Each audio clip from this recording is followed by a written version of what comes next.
Welcome to Vermont Artists and Authors, where we interview great storytellers and artists from the amazing Green Mountain State. I'm your host, Barney Smith of StoryComic.com, and we're honored to have with us the internationally celebrated and award-winning Vermont author, Ann Cardinal. Thank you. I'm honored to be here. All right. And I got to say, for our listeners out there, Ann has an amazing background. She has the most pristine and picturesque author's studio right there behind you.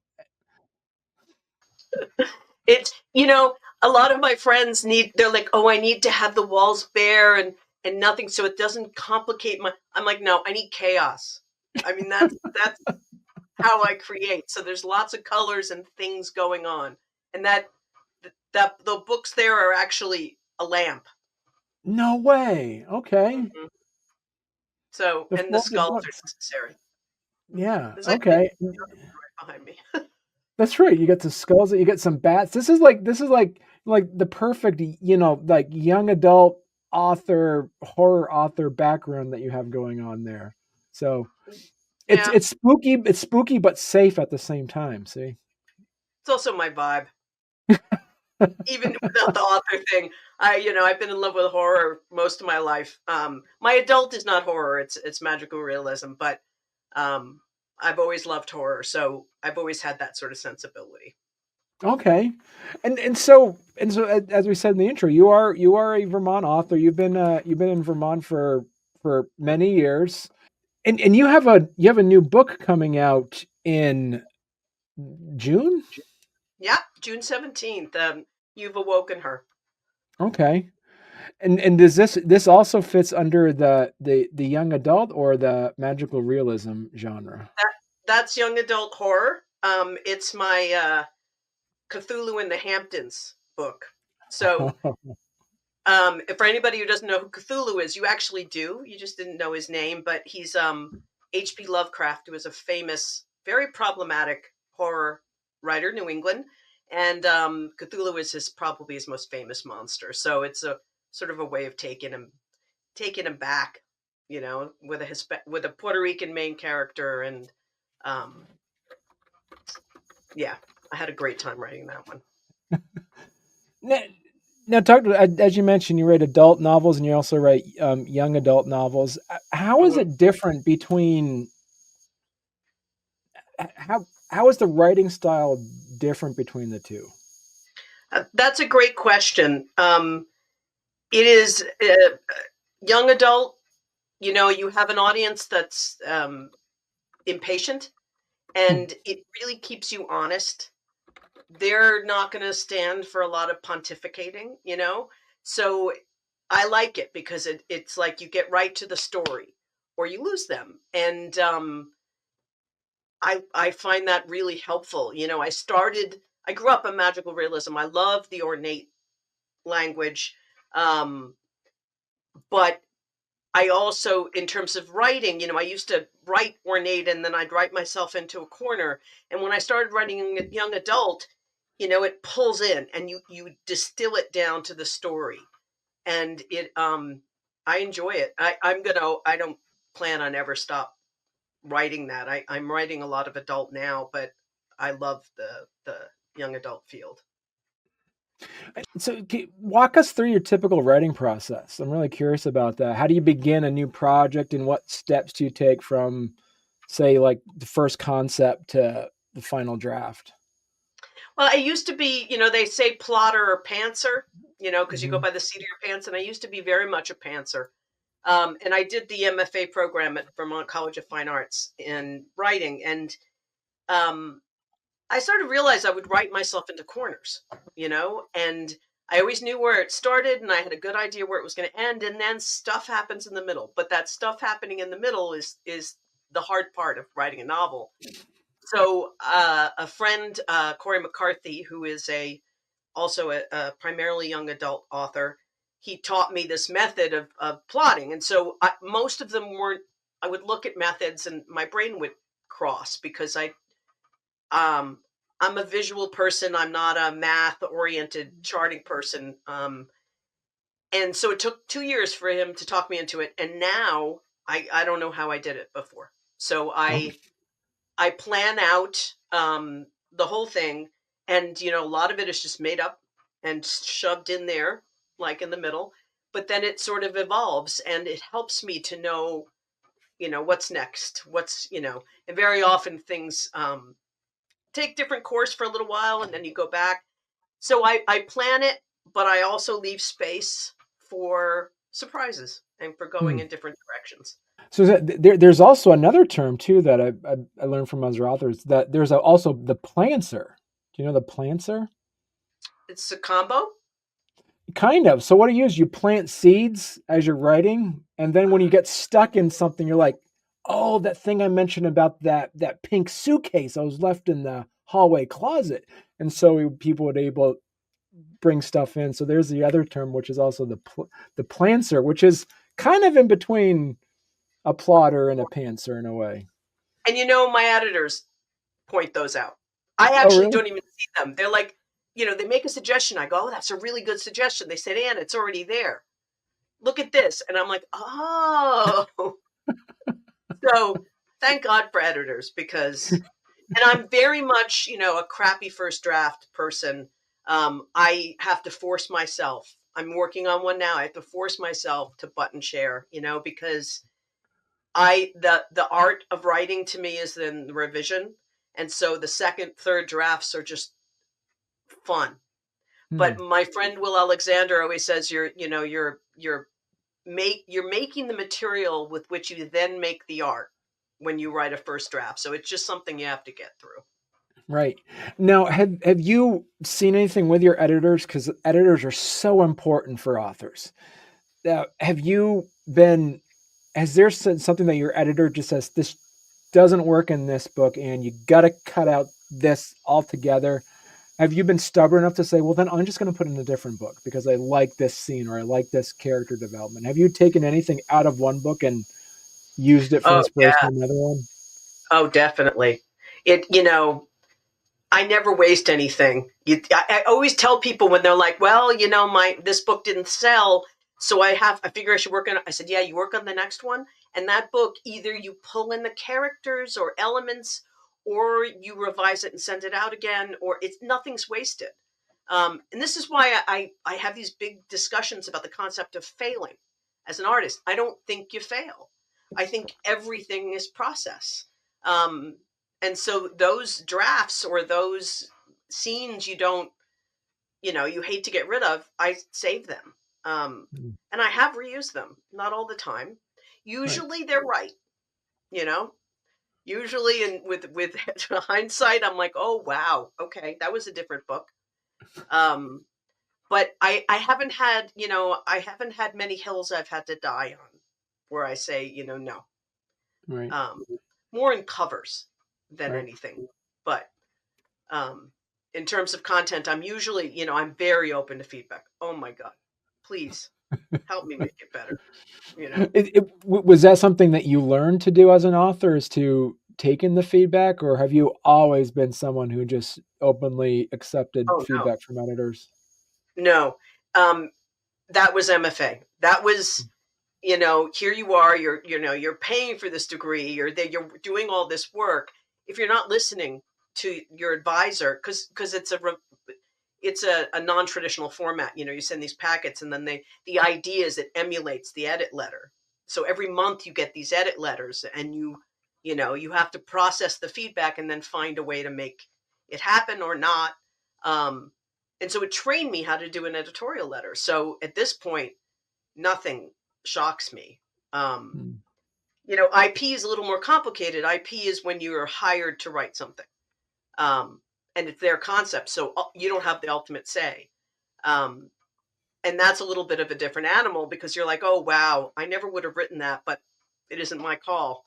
Um, that's a little bit more complicated. But if it's your book, they'll generally listen to you. it seems like you're writing a book every other year. It feels like Every year. every year now. Every year I've had a book come out since 19. Yeah. Yeah. Um, And was your, because you did mention like that, but your book during COVID, was your COVID book, was that lockdown, or was that or would you say it was actually the category 5? It was category 5. Lockdown. I've had the privilege of being in a handful of anthologies, and Okay. in fact, I Combat Monsters. I just got the copy of that. The fact that I'm in this book, it's alternate stories of World War II. I'm like, Henry, I anything about World War II, but it was so exciting to do it, and I had experts who could sort of look at it. And but being in anthologies is great. But in terms of my books, it was category 5. Okay. It was the sequel to Five Midnights, which was my first book, solo book. Hmm. And I had copy edits when I was working on Five Midnights. I was working on copy edits, and Hurricane Maria happened in Puerto Rico. And so, I for like 5 days, I didn't know whether any of my family was alive. I mean, it was just awful, and Right. it can't compare to what they went through here. But there was all of us, on the mainland, going, "What is going on? Is my family alive?" Anyway, so I wanted to make the second book in that duology, post Maria, and so that sort of determined that. But it was so interesting because that book about post Maria came out during the height of the pandemic. Um, Right. so it's one crisis to another, but it was an interesting experience to launch it. But I had the privilege of my friend Luis Guzman help me launch it on Instagram, and we had a ball. How does your Puerto Rican heritage influence your storytelling? Oh, it's where it all came from. I mean, I started writing The Storyteller's Death, which was my first adult book, um, uh, 17 years before it came out. And so it's been 19 years now. And that was my master's thesis in Vermont College of Fine Arts. And it was all about capturing the stories of my Puerto Rican family, that I had this sort of realization that with all the old women who died, particularly the women, all the stories that died with them, really, I thought about how much I'd lost.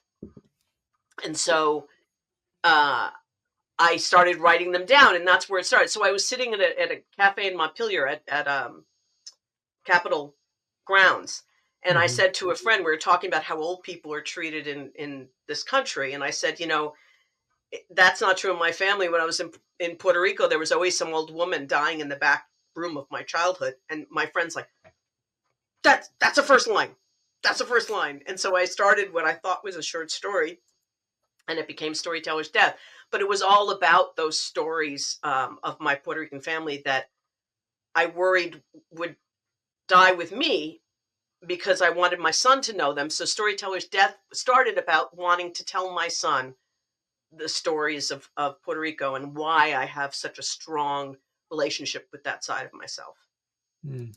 So, and it feeds into everything. I mean, I always like to have a Puerto Rican character because it's a small island, but it's very rich in the arts, and I want to sort of help um, bring attention to that. I mean, there's incredible writers down there that aren't translated, and so there's always going to be some element. And I also, well, he's up there too, but I did my only middle grade so far is a biography of Bad Bunny, who is the #1 streaming artist in the world. I'm very proud of that. But so there's always elements in my work. Well, hey there. If you're enjoying our podcast, don't forget to subscribe on YouTube or leave us a 5-star review on your favorite podcast platform. Your support means the world to us and helps us keep this show going. We love hearing from you, so any feedback is welcome. And thank you for being a part of our podcast family and for all your support. It truly means a lot to us. And is there, because you do mention like the magical realism and also horror, is there some sort of, I wouldn't say narrative overlap, but from like a reader's perspective, some sort of like overlap of like emotion or imagination that those two genres have? Okay, I love that question. I love that question. Yes, because I mean, there's always an element of magic, other than the Bad Bunny book, obviously, that's a bio, but there's always an element of magic in everything I write because I'm not interested in writing something without it. And when somebody asked me why, I had to articulate that, in the Caribbean, magic is in the air, man. It's the air's heavy with it. When you tell somebody in Puerto Rico you believe in ghosts, they're like, seguro. My grandmother was on the foot of my bed this morning sitting there. You tell somebody in Vermont you believe in ghosts and they think you're off your meds. And so it's like, it is an accepted part. That's how I was raised. My mother, you tell me there's a mothership over Morrisville right now, I'd say, oh, thank God. They've come to take me. Um, and I wouldn't disbelieve it. So I don't disbelieve anything out of the gate. And so I like the idea of the possibility of magic. I believe in the possibility of supernatural. It's just stuff we don't understand. So it really has, it's always been part of my upbringing. Hmm. And I like it. I like magic. Was there anything like in any of your protagonists in your stories, maybe more of your young adult novels? Did your characters go in a different direction that you weren't planning, and you just had to you basically watched your own book unfold on itself? That happens pretty much every time. Um, you you start with your pieces of yourself, like parts of my story are in all of these books. So you start with these pieces of yourself, and then they get their own personality.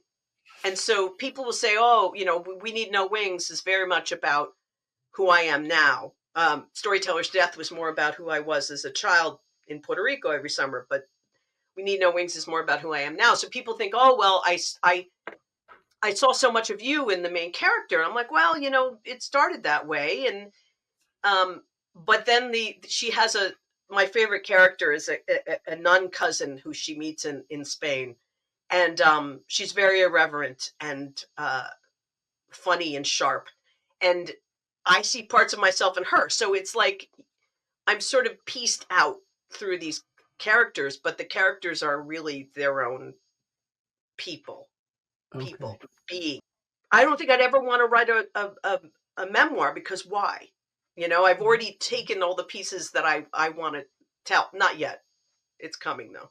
Um, I have a punk rock Miss Marple book that I'm working on now, which because I've always wanted to write about the punk rock time of my life in New York City, and that's the one big piece I have yet to tell. You know bookstores really well, you know libraries really well. How do you connect with your readers, and what kind of feedback or interaction has been the most meaningful to you with your readers? Oh boy, that's a good question too. I mean, social media, we're all having a complicated relationship with it right now, and I'm no exception. But it is really helpful for talking about books. And so that is probably the biggest piece. I go, they don't put you don't do much road trips like we used to, because it doesn't, the publisher doesn't feel it pays off quite as much. So I do more of that for my adult, and I do go on tour. I love seeing people in person, but it isn't always possible. And you can reach wider with social media. I still struggle with book talk. It is not. I recognize its power, but that power is from readers, not writers, and so I'm not too worried. I'm not as worried about what I'm producing as a Gen X boomer person. Hmm. So I respect it all, and I love that people use it to promote books. So social media has been important, um, and I work in a part time a bookseller in Stowe, Vermont at Bear Pond, and I have to tell you that has been probably the most exciting because um, they come in the store and they're very kind to me. They have Vermont authors with Joseph Citro, who we were just talking about, and people are drawn to it. And then they come to the counter and I was like, oh, I'm honored, and they're like, oh my God, is that you? And so that kind of reaction is or interaction is fun, and to see what else they're reading. And I think I've learned more about the business of publishing book from being a bookseller than I have from being an author, Huh. which I didn't anticipate. So, but I love any interaction with readers. I'm always like shocked and honored that people read my books, because it's like you sit in yourself in your little office and you type away, and you don't, the fact that you're, putting your heart on a page and then sending it to strangers is weird. So Mm, when they like are touched by it, or even when they hate it, if they take the time to post it about it, it's like, wow, you know, I reached them in some way. So it's magic to me. right. All of that matters. So I love to hear from them. Would I like more interaction with them? Yeah, but again, I haven't found the balance for how to really capitalize on that in terms of social media. For what advice would you give an aspiring writer who's just starting out and has hopes to publish a book? Well, I mean, there's three very important things. The first one is to read everything you can get your hands on. If you're not writing, you should be reading. And so I still make a point of an hour a day sitting. At this point, I read either for blurbs, when other authors ask me to sort of blurb their book, or research for what I'm working on. It's I don't get enough time to sort of read the things I'm just for fun, that I'm interested in. Not that the others aren't fun, but it's just you read it in a different way. um Mm, so you should be reading continuously. You should know what's out there. And there are people who say, well, I don't want them to interfere with their voice, to interfere with mine. And I don't buy that. I think you need to know what resonates with people, what doesn't. And you should be continuously consuming. Um, mm, so there's that, and audio, if you have to, it counts. I don't care what anybody says. Um, to listen to feedback, community is very important. I hang out with writers all the time. Um, and we help each other, and I honestly, I wouldn't be a published author without my writer friends. mm, I had sent out Storyteller's Death. I had an agent, and we were on submission, and then the last note came through, and I told my friend Mary Cronin, who's a picture book writer and a poet. I said, you've been great, you've been so supportive, but I think I'm done. And she's like, no, I'm not going to let you do that. And she said, look, take a break, you clearly need a break, but no. And she was another graduate, and so she would check in every week or so. She said, hey, how are you doing? Finally, she said, Ann, I've been thinking about that horror story you read at the alumni retreat about El Cuco. Why don't you? I went back to that. She wore me down, and that's sold. That was Five Midnights. That was my first published book. So you need people to say, maybe that's not the first book you're going to publish. Maybe that one is. Or, you might want to look at this section that doesn't necessarily fit with the rest. And you listen to them, especially when you hear patterns. If you're in a writer's group and you hear the same thing coming out of three different people's mouths, you have to listen to it. And then the third is to never give up. It really, I believe that 95% of writers don't succeed because they give up. And I almost did it. I just told you one of the stories. Several times I almost bagged it. And mm, I'm stubborn, and I have friends who won't let me do it. And I had a friend say to me, Sharon Darrow, who's a North Country writer, she said to me, I said, if this one doesn't sell, I might. She goes, you're gonna what? You're gonna quit writing? She says, it's like herpes. You never get rid of that. And I'm like, and she's this polite Southern woman, and I was like, but it's sort of true. It's like, it's always who you are. And so you just have to keep going and going and going. Um, and you really have to not give up, and right. be willing to try again, and be willing to get knocked down again. Because rejection is just part of the game. So my other question for you too is that AI is all over the place right now, and it's just going to get louder and louder. What is your impression as a published author? What are your either fears or excitements about what's going to be happening in the next few years for authors? I'm terrified. I feel like, Storyteller's Death was stolen for an AI, fed into AI, and the legal of my publisher to get involved, and um, it terrifies me. When I did the research for Bad Money, he's a very private guy. Um, there were no books at the time, and I would find these articles that were clearly written by AI. I got very good at identifying them, and half the information was wrong because I know the story of his life. I knew the basics, and they would be talking about his sons. I'm like, he doesn't have any sons. And so I worry for students who are using this for research and getting wrong information. So there's that. I also feel that art is about emotion, and a computer can't have emotions. And so I feel like we lose a lot in that translation. If we don't have art as humans, I'm not sure what's left.